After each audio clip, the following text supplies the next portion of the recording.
পরিবারের কেউ অসুস্থ হলে আমরা তাকে সুস্থ করার জন্য ডাক্তার বলুন, হসপিটাল বলুন, নানা রকমের টেস্ট বলুন এবং ওষুধপত্র বলুন, এর পিছনে যে পরিমাণ পয়সা কড়ি খরচা করে ফেলি, এটাকে কিন্তু আমি মেডিকেল স্ক্যাম ছাড়া আর কিচ্ছু বলবো না। আপনি যদি বলেন এটাকে আমি স্ক্যাম বলছি কেন, খুব স্বাভাবিকভাবেই আপনার সামান্য কিছু হবে, আপনাকে দেখবেন হাজার হাজার টাকা টেস্ট করতে দেবে ডাক্তার। আপনার সামান্য কিছু হবে, আপনাকে দুমদাম হসপিটালে ভর্তি করিয়ে 10 দিন ভর্তি করে রাখতে হবে বাধ্যতামূলক। তারপরে আপনাকে আইসিইউতে নেবে, এইচডিওতে নেবে, মানে হয়তো হয়েছে সামান্য মাথা যন্ত্রণা। তো এটা কিন্তু আমরা নর্মাল ফেস করে আসছি এবং দিনের পর দিন ফেস করে আসছি। স্পেসিফিক্যালি কলকাতায় তো করছি, গোটা ভারতবর্ষেও কিন্তু এর থেকে খুব একটা বাইরে নয়। তো আমার এই ভিডিওটা করার একমাত্র কারণ হলো সাধারণ মানুষ যাতে এই সমস্যা থেকে কিছুটা হলেও মুক্তি পায় এবং আমি যাতে আমার এই ভিডিওটা সাধারণ মানুষের কোনো উপকারে লাগে। দেখুন, এই মেডিকেল স্ক্যাম থেকে বাঁচার আমাদের কোনো উপায় নেই, তার কারণ আমরা 3টে জিনিস আমাদের জীবন থেকে কোনোভাবেই বাদ দিতে পারবো না। সে আমরা গরিবই হই বা বড়লোকই হই, আমরা কম খাবার খেতে পারবো, কম দামের খাবার খেতে পারবো, কম দামের জামা কাপড় পরতে পারবো, কিন্তু 3টে জিনিস আছে যে 3টে জিনিসকে আমরা ইচ্ছে করলেও আমাদের জীবন থেকে বাদ দিতে পারবো না। কি কি সেই 3টে জিনিস? এক হচ্ছে ছেলে মেয়ের পড়াশোনা, অর্থাৎ এডুকেশনাল যে খরচাটা আছে সেটা, বাড়ির পরিজনদের কেউ অসুস্থ হলে যে মেডিকেল পারপাস যে খরচা আছে সেটা, আর কাজকর্মের জন্য রাস্তাঘাটে বেরোতে হলে ট্রান্সপোর্টেশনের জন্য যে খরচা আছে সেটা। এই 3টে খরচাকে আমরা কিন্তু কোনোভাবেই কাটেল করতে পারি না, সে আমরা গরিবই হই বা বড়লোকই হই না কেন। তো সেজন্যই এই মেডিকেল অর্থাৎ এই স্বাস্থ্য ব্যবস্থাটা চারপাশে যা পরিস্থিতি হয়ে রয়েছে, তো আমার মনে হলো এই ভিডিওটা আজকে না বানালেই নয়। দেখুন, প্রথমত আজকে আমাদের পাড়ায় ঠিক আমার ফ্ল্যাটের সামনেই একটা দোকান উদ্বোধন হয়েছে, তার নাম দাবা ইন্ডিয়া। তো আপনারা অনেকেই জানেন এই দাবা ইন্ডিয়া এবং জনৌষধি বলে দুটো গভর্নমেন্টের অ্যাফিলিয়েটেড দোকান আছে, ওষুধের দোকান, যে দোকান থেকে 90% ছাড় পাওয়া যায়। অর্থাৎ আপনি যদি 100 টাকার একটা ওষুধ কিনতে যান, আপনাকে দোকান তার 20% ছাড় দিয়ে কত নেবে? 20 টাকা বাদ দিয়ে 80 টাকা নেবে। কিন্তু এই দাবা ইন্ডিয়া বা জনৌষধি থেকে যদি এই ওষুধটা আপনি কেনেন, আপনার 90% ছাড় হবে, মানে 90 টাকা বাদ চলে যাবে, আপনি 10 টাকা দিয়ে ওষুধটা কিনতে পারবেন। একবার ভেবে দেখুন, এটা কিন্তু গভর্নমেন্টের একটা বিরাট বড় পদক্ষেপ। দুই গভর্নমেন্ট, আমাদের সেন্ট্রাল গভর্নমেন্ট এবং আমাদের স্টেট গভর্নমেন্ট, দুজনেরই এর মধ্যে বিরাট পরিমাণে ভূমিকা আছে। তো এই একটা কিন্তু আমাদের গরিব সাধারণ মানুষের জন্য একটা বিরাট ফেসিলিটিস। এবার আপনি বলবেন এরা এত কম দামে দিচ্ছে, তাহলে নিশ্চয়ই ওষুধ ভুলভাল। কিন্তু ব্যাপারটা দেখুন, এই চারপাশে যত ওষুধের দোকান আছে, যত বড় বড় ওষুধের দোকান আছে, আপনি কিন্তু সেখান থেকে ওষুধ কিনে বুক ঠুকে বলতে পারবেন না যে আপনি সেফ। তার কারণ আমাদের চারপাশটা জাল ওষুধে ছেয়ে গেছে। কিন্তু এই যে দুটো দোকান আছে, এই যে জনৌষধি এবং দাবা ইন্ডিয়া, এদের বেসিক ফান্ডাটাই হলো এদের দোকানে কোনো ওষুধের নাম নেই। কেন? কারণ এনারা জেনেরিক ওষুধ বিক্রি করেন। এবার আপনি বলবেন জেনেরিক মেডিসিনটা কি? যদি আপনি চান আমাকে কমেন্ট বক্সে লিখে জানাবেন, আমি জেনেরিক মেডিসিন নিয়ে অবশ্যই অন্য একটা ভিডিও বানাবো। কিন্তু আমার বক্তব্য সেখানে না।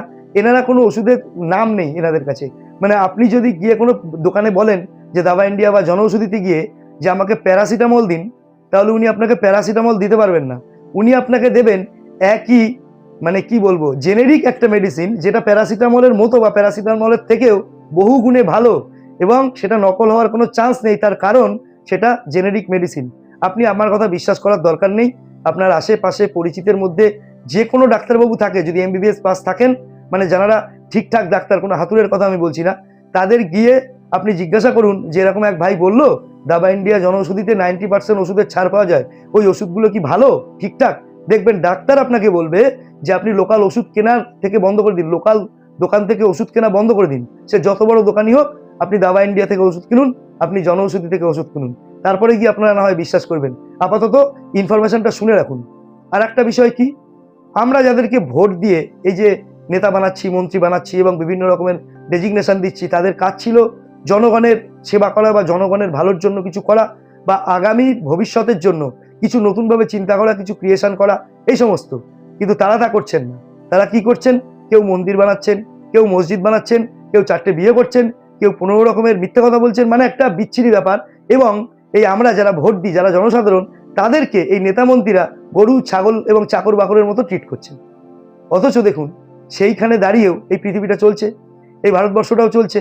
তাহলে নিশ্চয়ই সেখানে কিছু না কিছু ভালো মানুষ, কিছু কিছু উদারমনস্ক মানুষ আছেন, সেই জন্যই পৃথিবীটা ঠিকভাবে চলছে। সেরকমই একটা উদাহরণ হলেন খান স্যার। আপনারা ছবিটার দিকে একবার তাকান, দেখুন তো, এখানে এক্স রে, এখানে ইসিজি, এখানে যে কোনো কিছু করতে ডান দিকে যে পোর্শনটা আছে খরচা লেখা আছে, একবার দেখুন তো কত খরচা।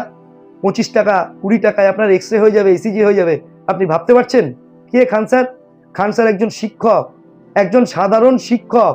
তিনি কি করলেন? তিনি ভাবলেন যে এই শিক্ষা ব্যবস্থাটা যা হয়ে রয়েছে, এই স্বাস্থ্য ব্যবস্থাটা যা হয়ে রয়েছে, উনি একজন শিক্ষক হিসেবে ওনার কিছু কর্তব্য থাকে এবং উনি সেই কর্তব্যটা পালন করলেন কি দিয়ে?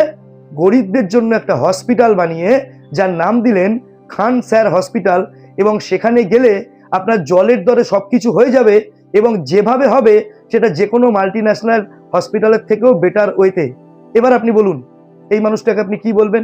ইনি তো ধর্মে জাতিতে মুসলমান, ওনার টাইটেল খান। তাহলে এবার আপনি কি বলবেন?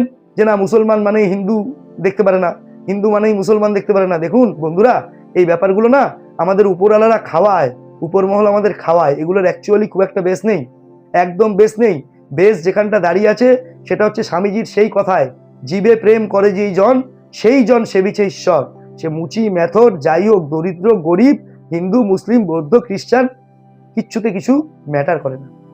তো খান স্যারের এই পদক্ষেপের জন্য ওনাকে আমি মানে কি বলবো, আমার বলার কিছু ভাষা নেই। ওনাকে আমি প্রণাম জানাই যে ওনার যদি ছাত্র হতে পারতাম নিজেকে আরো অনেক বেশি গর্বিত মনে করতে পারতাম। আর আমি সাধারণ মানুষদের বলবো অবশ্যই এই খান স্যারের হসপিটালে গিয়ে ট্রিটমেন্ট করানোর চেষ্টা করুন। উনি বিশ্বমানের পরিষেবা দেওয়ার চেষ্টা করবেন এবং আপনার খরচা হবে কি বলবো, অন্য জায়গায় যেখানে আপনার 2 লাখ টাকা খরচা হয়ে যেত, এখানে টোটাল হয়তো আপনার 2000 টাকাও খরচা হবে না দাদারা। আপনি ট্রিটমেন্ট করে বাড়ি চলে আসবেন বন্ধুরা, আপনি সুস্থ হয়ে বাড়ি ফিরে আসবেন। বন্ধুরা, ভিডিও যদি ভালো লাগে, ভিডিও যদি আপনাদের কোনো দরকারে লাগে, যদি ইউজফুল মনে হয়, অবশ্যই একটা লাইক করবেন, চারিদিকে শেয়ার করবেন, যাতে আপনার মতো প্রত্যেকটা মানুষ এটা জানতে পারে। কারণ এই সামান্য সচেতনতাই মানুষকে অনেক দূর পর্যন্ত নিয়ে যেতে পারে। আর আপনার যদি এই ব্যাপারে কোনো গুরুত্বপূর্ণ মন্তব্য থাকে অবশ্যই কমেন্ট বক্সে জানাবেন। আমার চ্যানেল সাবস্ক্রাইব করে অবশ্যই আমার পাশে থাকবেন। সবাই ভালো থাকবেন, আবার দেখা হচ্ছে পরের ভিডিওতে। Thank you.